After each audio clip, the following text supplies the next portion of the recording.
You're looking at a city that spent 30 years convincing the world it had cracked the code. No oil, no rules, just pure ambition, and somehow it worked. But right now, in the city that promised the impossible, something has gone very, very quiet. Empty tables, frozen cranes, investors walking away from millions of dollars on purpose.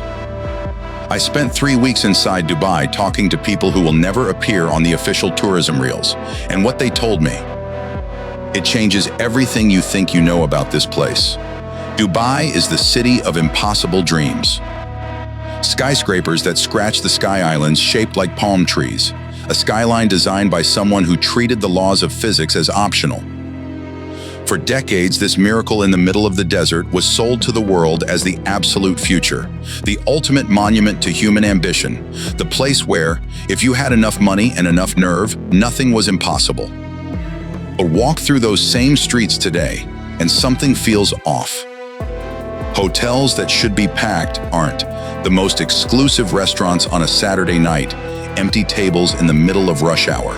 Construction cranes still decorate the skyline, but look closely, many haven't moved in months. And if you talk to the people who actually live and sweat there, the ones who don't appear in the filter-saturated promo videos, they'll tell you a completely different story.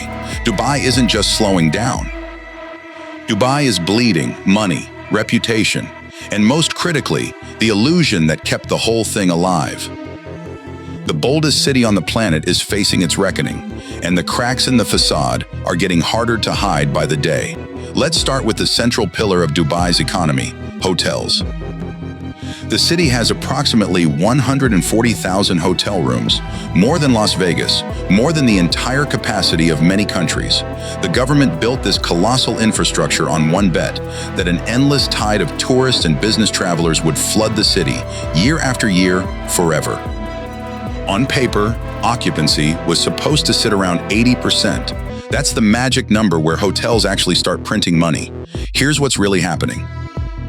Across the city, average occupancy has plummeted to somewhere between 55 and 60%. That's not a rough patch, that's a structural problem. And yes, the trophy properties on the Palm or downtown Dubai hold up slightly better, maybe touching 70% in peak season, but the rest of the year, the silence in those hallways is deafening.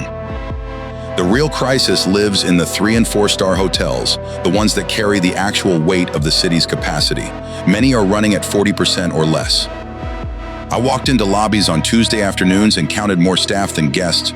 Breakfast buffets set for 200 people with 30 showing up, receptionists on their phones because, quite simply, there's nobody checking in. One hotel manager speaking to me under strict anonymity said his property had to cut 25% of its cleaning staff last year, not because they didn't want to work, because he couldn't afford to pay wages when half the rooms were sitting empty night after night. Another told me his hotel hasn't turned a single dollar of profit in 2 years. They're surviving on the deep pockets of their owners and a stubborn faith that things will turn around, but hope doesn't pay the payroll. Now here's where the government's numbers get interesting, and by interesting, I mean deliberately misleading. Officials proudly announced that Dubai received over 17 million visitors in 2023. Sounds incredible, right? Read the fine print. That figure counts everyone who passes through Dubai International Airport. Transit passengers, layovers, people who never once stepped outside the terminal. The real number of tourists who actually sleep in hotels, eat in restaurants, and spend money in local businesses. That data is kept carefully vague. Tourism officials refuse to publish a detailed breakdown. Why? Because the real number would shatter the success story they're spending millions to maintain. And even among genuine tourists, spending has collapsed. Average daily room rates are down 20 to 30% compared to pre-pandemic peaks. Restaurants are slashing prices and running constant promotions just to fill a few tables. Even the Dubai Mall, supposedly one of the most visited shopping destinations on Earth, tells the real story. I've walked entire corridors counting more employees than shoppers. That is not what a thriving retail economy looks like. Now let's talk about real estate, because this is where Dubai's problems stop being economic and start being existential. The city was built on a simple promise: buy property here, watch it rise forever. Wealthy foreigners parked their fortunes in luxury apartments and exclusive villas. They treated Dubai's soil like a magic savings account that only generated returns. For years, the trick worked. Prices climbed, developers struck gold, the government collected fees without stopping. Everyone was happy inside the glass bubble. Then reality knocked. Dubai has been overbuilding for years, injecting supply into the market at a rate far exceeding real demand. The result is striking, and not in a good way. There are entire neighborhoods of brand new apartment towers where more than half the units are empty. Not for rent, not for sale, just uninhabited. Endless rows of dark windows rising 40, 50 floors into the night sky. Developers built those giants, assuming foreign buyers would keep coming eternally, but the flow was cut off. I spoke with a real estate agent specializing in ultra-luxury properties. She told me something that genuinely stopped me cold. In certain off-plan developments, projects that haven't finished construction yet, buyers are walking away from their deposits. We're talking about people who've already paid 20, 30, sometimes 40% of multi-million-dollar properties, and they are choosing to lose that money rather than complete the purchase.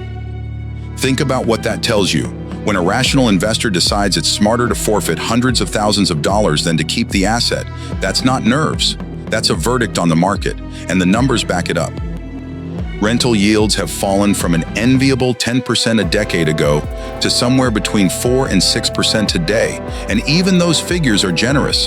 They don't account for soaring maintenance costs, astronomical cooling bills, or the months many apartments sit vacant between tenants. I learned about one investor who has been trying to sell an apartment in Dubai Marina for 8 months. He's cut the asking price by 15%. Still, not a single serious offer. That is not a market in correction. That is a market in alarm. Meanwhile, the government is doubling down on the spectacle.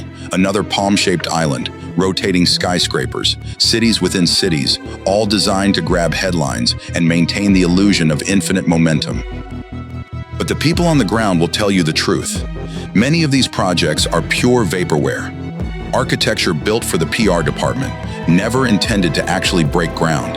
The year was 2009, and Dubai was one step away from total collapse. It was only a last-second emergency bailout from Abu Dhabi that kept the skyscraper standing. Billions transferred quietly to stop a city-sized bankruptcy. Today, 15 years later, the landscape is starting to look unsettlingly familiar.